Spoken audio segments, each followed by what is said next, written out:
السلام عليكم ورحمة الله وبركاته. اليوم موضوع بسيط جدا، كيف نسلك فرن الغاز. هذا بسموه فرن بيشتغل على الغاز.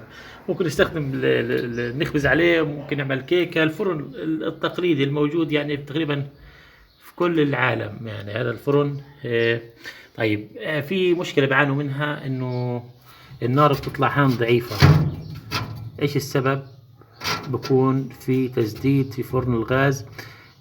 احنا هنحاول نحل المشكلة هذه بأسهل طريقة. الكل المشكلة يحل هذه المشكلة بسهولة جدا. كيف نحلها؟ بالإبرة. هذه يسموها عندنا هذه إبرة، كلكم بتعرفوا الإبرة. الحل بسيط جدا. ايش حنسوي؟ حنخلع او نفك هذه. شايفين انا فاكهة مجهزة وفاكهة، هذه نفكها ونطلعها. وهذا طبعا بيكون لابسة جوا، هذا برضه هيك بطريقة دوران زي البرغي. بنفك الثانية وبنجيب ايش؟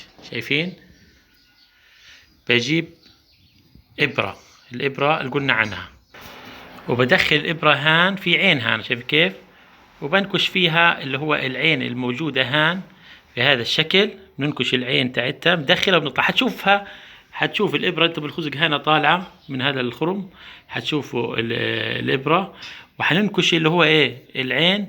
ساعتها الغاز حيرجع تاني مرة عينه قوية وناره قوية عن طريق نكش هذه العين. هاي المشكلة بسيطة جدا، مش حتحتاج حتكلفك واحد انه يعمل لك اللي هو ايه صيانة يعني، واي واحد بيقدر يعملها. لكن نتأكد لما نخلص شغل نحسك هذه كويس كويس كويس كويس، لانه هذا غاز ما في لعب. بدك تكون دقيق في انه الامر يكون ماله سليم. والسلام عليكم ورحمة الله وبركاته.